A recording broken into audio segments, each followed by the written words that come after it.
Hello hall I'm சாரா. ஒரு designer blouse தான் தைக்க போகிறோம். டிசைன் மட்டும்தான் நான் தைச்சு காட்ட போகிறேன். 7 இன்ச் நீளம், 3 இன்ச் அகலம். லைன் பண்ணிவிட்டு சென்டரில் 3.5ல் ஒரு லைன் பண்ணணும். மொத்தம் 2 பாக்ஸ் வரும். அந்த ரெண்டுத்துக்கும் நடுவில் வாட்டர் கேன் மூடி வந்து 3/4 பாகமாக வச்சு மார்க் பண்ணுங்கள். ஃபுல் ரவுண்ட் மார்க் பண்ணக்கூடாது. 3/4 வர மாதிரி மார்க் பண்ணிவிட்டு 1/2 இன்ச் வந்து தையலுக்கு லைன் பண்ணிடணும். 2 பாக்ஸுக்கும் சென்டராக ஒரு லைன் போடுறேன். அந்த ரவுண்டோட டாட் இருக்குது பார்த்திங்களா, அதுலேருந்து பாக்ஸோட கார்னர் இப்படி லைன் போட்டு எடுத்துக்கிறேன். இதுக்கப்புறம் அந்த ஃப்ளவரோட ஹைட் வந்து 3.1, சென்ட்ரு டாட் அதுலேருந்து 3.1 வச்சு மார்க் பண்ணிக்கிறேன். எவ்வளோ லைன் இருக்கோ எல்லாத்துலேயும் நான் வந்து மார்க் பண்ணிக்கிறேன். இப்போ சின்ன கர்வ் மாதிரி ஒரு பாட்டில் வந்து அந்த மாதிரி கொடுத்துட்டு வரேன். இந்த மாதிரி ஒரு ஆஃப் ஃப்ளவர் மாதிரி வரும். முழு இது மாதிரி இருக்காது, ஆஃப் மாதிரி தான் இருக்கும். கார்னர் மட்டும் லைட்டாக நல்லா அந்த கர்வ் வந்து நல்லா கீழே வரைக்கும் இழுத்து விட்டு மார்க் பண்ணுறேன். ஒரு 1/4 இன்ச் போல் இறக்கி மார்க் பண்ணால் கொஞ்சம் அழகாக காட்டும். தைக்கும்போது நம்மளுக்கு நல்லா நீட்டாக கிடைக்கும். இப்போது இதை ஃபுல்லாக வந்து நான் கட் பண்ணி எடுத்துக்க போகிறேன். அவுட்லைன் ஃபுல்லாக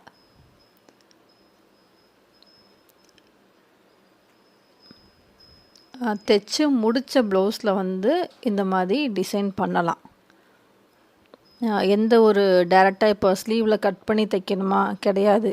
பேக் பார்ட்டில் கட் பண்ணி தைச்சு ஃபினிஷிங் பண்ணணுமா அப்படியும் கிடையாது.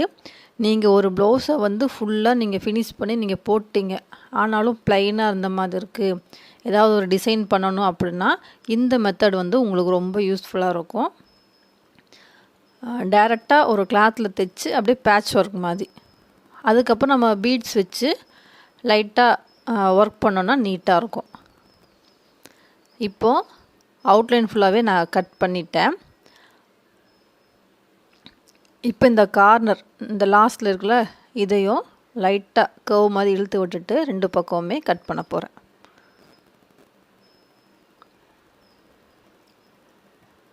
அவ்வளோதான், ஃபினிஷிங் வந்து கிடச்சிருச்சு. நடுவில் இருக்குது பார்த்திங்களா அந்த ரவுண்டு, அதையும் வந்து கட் பண்ணி எடுத்துக்கோங்க. இந்த ரவுண்டையும் வந்து கட் பண்ணி எடுத்துக்கணும். சாரியோட கலர் வந்து மொத்தம் 3 கலர், ஒரே சாரியில் 3 கலர் வருது. அதனால தான் இந்த ரவுண்டை வந்து நான் கட் பண்ணுறேன். இந்த இடத்துல வந்து அடியில் வச்சு இன்னொரு கலர் வச்சு தைக்கணும்.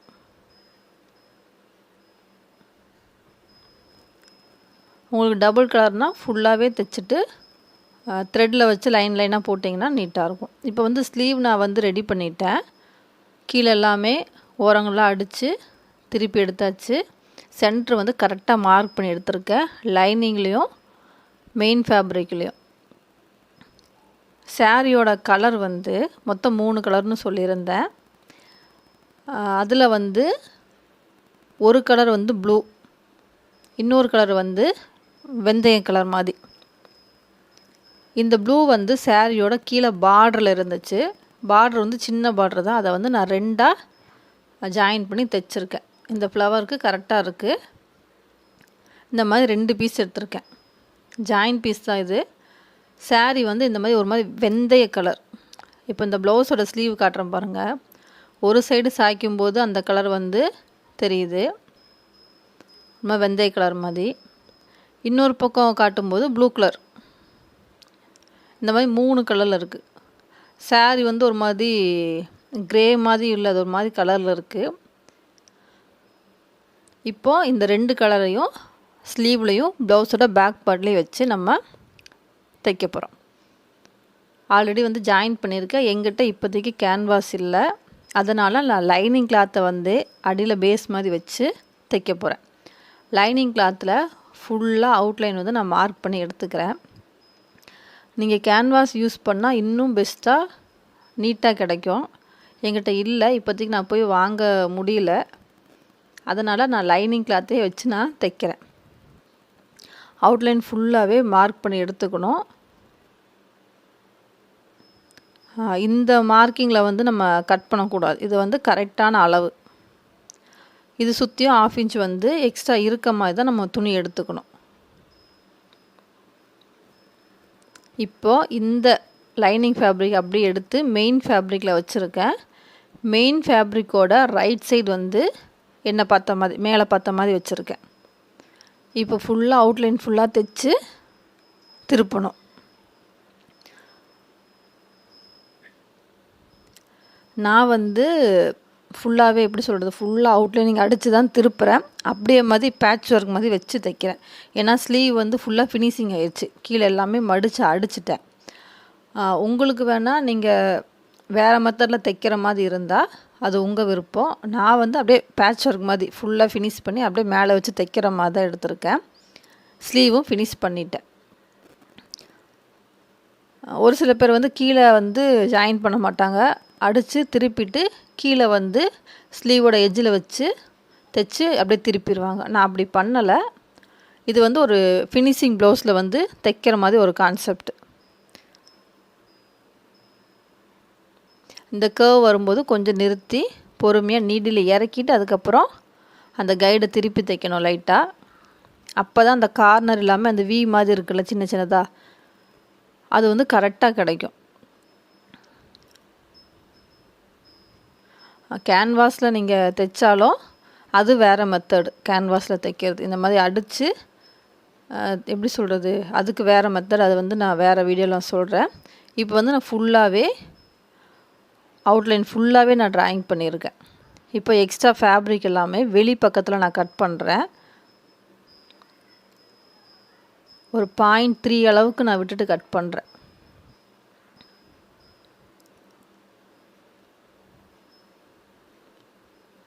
ரொம்ப ஈஸி தான். டிசைன் பண்ணாலே 500 ரூபா வரைக்கும் சார்ஜ் பண்ணலாம். சிம்பிள் ஒர்க் தான். இப்போ இந்த சென்டரில் இந்த ரவுண்டு வருதில் இந்த இடத்தையும் நான் கிளாத்து விட்டுட்டு கட் பண்ணுறேன். இப்போ வந்து இதை திருப்பணும். சென்டரில் லைட்டாக ஒரு கட் கொடுத்துட்டு அப்படியே திருப்பணும். அப்படின்னா உள்ளே இருக்க ரைட் சைடு வந்து வெளியே வந்துடும். நான் சின்ன கட் கொடுத்தா திருப்புறேன். பெரிய கட் கொடுத்தா நல்லா இருக்காது. சின்னதாக தான் கட் கொடுக்கணும். ஒரு 1 இன்ச்சுக்குள்ளே தான் அந்த கட்டு இருக்கணும். இப்போ வந்து அந்த கேப் வழியாக நான் எல்லா துணியும் வெளியே எடுத்துட்டேன். இப்போ கையே உள்ளே வச்சு லைட்டாக அந்த ஃப்ளவரோட அந்த இதெல்லாமே நீவி விடுறேன். அப்போ தான் அந்த ரவுண்ட் ஷேப் வந்து கரெக்டாக கிடைக்கும். அந்த வளைவுகள்லாம் கரெக்டாக கிடைக்கும். இப்போ வந்து ஃபுல் ஃபினிஷிங். எங்கேயுமே நம்ம வந்து கிளாத்து கொடுக்கணும் அப்படிலாம் இல்லை. அப்படியே எடுத்து வச்சு தைச்சிட வேண்டியது தான். இந்த கேப் இருக்குல்ல லைனிங் கிளாத்தில், அதுவும் வந்து அடிப்பக்கமாக போயிடும். பிசுறும் தெரியாது வெளியே. இதே மாதிரி இன்னொன்றும் ரெடி பண்ணிக்கணும். முதுகுலேயும் ஒரு பேட்டர்ன் வைக்கிறேன். அதனால் 3 பீஸ் வந்து நான் அதில் ரெடி பண்ணியிருக்கேன். இந்த ரவுண்ட் இருக்குல்ல, அதுக்கு இந்த சாரியோட கிளாத் வந்து நான் எடுத்திருக்கேன். இதுவும் வந்து பார்டர் தான் நினைக்கிறேன். சாரி என் கையில் இல்லை. ப்ளவுஸில் இருந்த 3 கலர் தான் நான் அப்படியே மேட்ச் பண்ணி தைக்கிறேன். இப்போ ஒரு பெட்டலுக்கும் இடையில அந்த லைன் இருக்குல்ல, அதை வந்து நான் மார்க் பண்ணிக்கிறேன். இது மொத்தமாக அரை பூ தான், பாதி பூ தான் இருக்குது இதில்.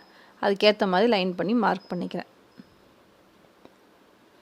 இப்போது ஸ்லீவோட சென்ட்ரு பாயிண்டில் இந்த ஃப்ளவர் வர மாதிரி கரெக்டாக அரேஞ்ச் பண்ணிவிட்டு பின் பண்ணிக்கோங்க.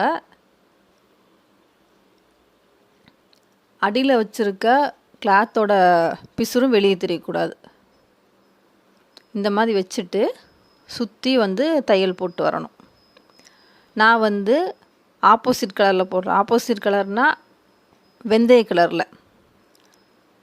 சேம் கலர் த்ரெட்டில் நான் போடலை. ப்ளூ கலர் த்ரெட்டே நான் யூஸ் பண்ணல இந்த இடத்துல. ஏன்னா நம்ம டிசைன் வைக்கும்போது கொஞ்சம் லுக்காக எடுத்து காட்டும். அதனால் எந்த கலர் வந்து சாரியில் வந்து மெஜாரிட்டி அதிகமாக இருக்கோ அந்த கலர் எடுத்து நான் யூஸ் பண்ணியிருக்கேன்.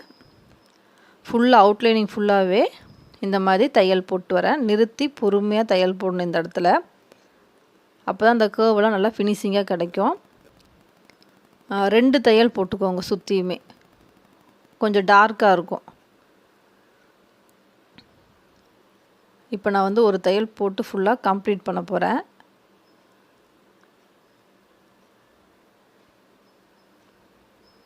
அவ்வளோதான். இதுக்கப்புறம் இடையில சின்ன சின்ன லைன் மாதிரி கொடுக்கணும். இப்போ நான் தையல் போடுறேன் பார்த்தீங்களா, இப்படி ஒரு தையல் முடிச்சுட்டு அப்படியே திருப்பி அந்த ரவுண்டில் நிறுத்திட்டு மறுபடியும் 2 தையல் போட்டு இன்னொரு லைன் மேல் பக்கமாக பார்த்து இந்த மாதிரி தையல் போட்டு வரணும் எல்லா பெட்டல்ஸ்க்கும் நடுவில். நீட்டாக இருக்கும். இந்த தையல் இருக்குல்ல, இப்போ நான் போட்டு வர லைன் இருக்குல்ல, இந்த லைனில் அந்த ஃபுல்லாக அந்த லைன் முடிகிற இடத்துல சின்ன சின்ன பீட்ஸ் வச்சு நான் கம்ப்ளீட் பண்ண போகிறேன். அதை நான் உங்களுக்கு லாஸ்ட்டில் ஆட் பண்ணியிருக்கேன். ப்ளவுஸோட ஃபினிஷிங் லுக் வந்து கடைசி ஆட் பண்ணியிருக்கேன் பாருங்கள்.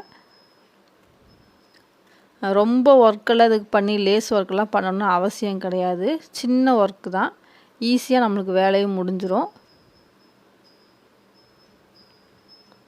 கஸ்டமர் வந்து இதுதான் எனக்கு டிசைனாக வேணும்னு கேட்டாங்கன்னா நீங்கள் அதுக்கேற்ற மாதிரி ரெடி பண்ணலாம். இல்லை நீங்கள் ப்ளைனாக உங்களுக்கு என்ன தோணுதோ அந்த மாதிரி பண்ணுங்கன்னா கொஞ்சம் க்ரியேட்டிவாக யோசிச்சு பண்ணுங்கள். ஆனால் அமௌண்ட்டும் கொஞ்சம் கம்மியாக கேட்டாங்கன்னா அதுக்கேற்ற மாதிரி பண்ணிக்கோங்க. ஏன்னா உங்கள் நேரத்தை வந்து வேஸ்ட் பண்ணக்கூடாது. இந்த ப்ளவுஸ் தைக்கிற நேரத்தில் இன்னொரு ப்ளவுஸும் நீங்கள் தைச்சிடலாம். அதனால் ஒரே ப்ளவுஸில் உட்காந்து அவங்க கேட்டாங்களே என்ன பண்ணுறது அப்படின்னு சொல்லிட்டு யோசிச்சுட்டு உட்காந்துட்டு இருக்காதீங்க. ஏன்னா நம்ம தைக்கணும், சம்பாதிக்கணும், அது மட்டும்தான் மைண்டில் இருக்கணும். டைம் வேஸ்ட் பண்ணக்கூடாது. இப்போது ஃபுல்லாக முடிச்சிட்டேன். இதோட ஃபினிஷிங் வந்து இப்போ ஆட் பண்ணுறேன் பாருங்கள். நீங்களும் ட்ரை பண்ணி பாருங்கள். அவுட்லைனில் இப்படி தான் இருக்கும். பேக் சைடு ஃப்ரண்ட் சைடு நீட்டாக இருக்கும். நீங்களும் பார்த்து ட்ரை பண்ணி பாருங்கள். இப்போ நான் ஆட் பண்ணுறேன் அந்த வீடியோவை. ப்ளவுஸ் வந்து ஃபுல்லாக ஸ்டிச் பண்ணி முடித்தாச்சு. பீட் ஒர்க் வந்து வச்சுருக்கேன்.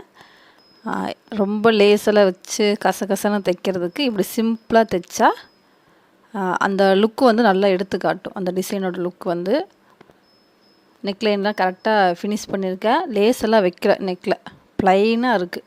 லைட்டாக பீட் ஒர்க் மட்டும்தான். இந்த ப்ளவுஸுக்கு வந்து 450 ருபீஸ் சார்ஜ் பண்ணியிருக்கேன். லைனிங் வந்து அவங்களே வாங்கி கொடுத்துட்டாங்க. நீங்களும் பார்த்து ட்ரை பண்ணி பாருங்கள்.